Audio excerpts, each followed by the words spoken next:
տեսեք Նիկոլ Փաշինյանը ինքը չի թաքցնում, ընդ որում վաղուց, որ ատում է ղարաբաղցիներին, բայց ղարաբաղցիներին ատելով ինքը ատում է նաև հայաստանցիներին, ոչ մի տարբերություն չկա, ընդհանրապես ինքը մարդացյաց երևույթ է, եւ երբ որ ինքը ասում է ինչի դուք չեք զոհվել, դա թարգմանաբար նշանակում է ինչու չեն զոհվում բոլոր նրանք, ովքեր իմ դեմ են։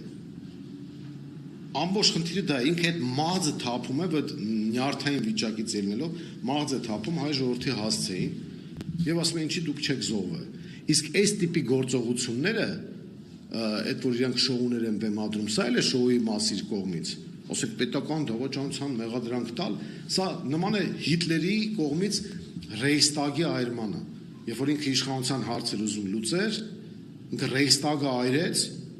որպեսզի կարողանան դրա հիմքով իր քաղաքական հակառակորդների դեմ պայքարել։ Բայց մեր տնաբույծ Հիտլերիկը շատ ավելի ճղճին մոտեցումներ ունի եւ գործերը կարում ասենք ոտքի վրա ձեռքի հետ, սա է։ Ինքը տես երկար բարակ չի մտածել իմ կարծիքով, այդ պայի տակ ազդեցության տակ ինչ-որ գործողություններ անում է։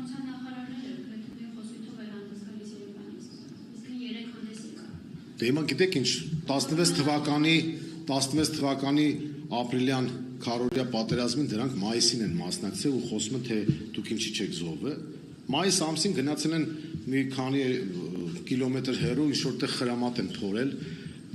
նկարվել են, սելֆի բան են արել, հետո հիմա խոսում են այդ բանի մասին։ Պաշտպանության նախարարին որ դուք նայում եք քարոզարշավի ժամանակ, չեք վախենում, օրինակ ես գիշերը շատ ծանր եմ քնում։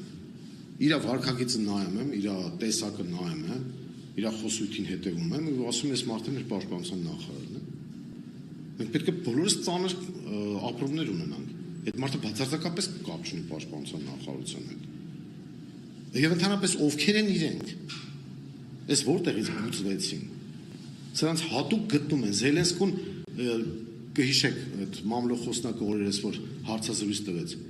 Զելենսկի բառը հանում ես տեղը դնում ես Նիկոլ Փաշինյանը նույն բանի մասին է։ Վաղը մյուս օրը ԿՊԱ-ականների մեծ մասը այնպիսի երգեր են երգելու, որ մեր բոլորի քննադատությունը մանր կսմիթ է թվալու։ Դրանք ներսից գիտեն, չէ՞ ինքը ինչով է զբաղված։ Հիշում եք, ես միացնից մի հատ քաղաքապետուհի կար, որ նույն ձեր ասած Սուրեն Պապիկյանի հետ խոսում էր, որ ասում էր դե հələ վատ է, մի քիչ ներվային վիճակ է, մի հատ գնամ հանգստացնեմ, հետո բան։ Այս ամեն ինչ իրանք պատմելու են, երգելու են։ Մենք այնպիսի սիմֆոնիա ենք լսելու իշխանափոխությունից հետո, այնպիսի ինքնախոստովանական ցուցմունքներ,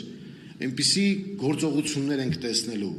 որ հայ ժողովուրդը ուղղակի զարմանալու է, թե այս ինչ է տեղի ունեցել։ 18 թվականին օգտագործելով մարդկանց արդարացի մղումները, կյանքը փոխելու եւ այլնի հետ կապված սրանք եկան իշխանության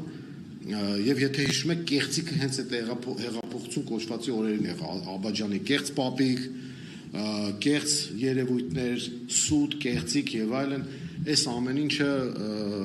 հենց այնպես չէր։ Այդ Գեբելցյան քարոզության շրջանակներում նույն շտամպովկայով աշխատում են Զելենսկիները, Սաակաշվիլիները։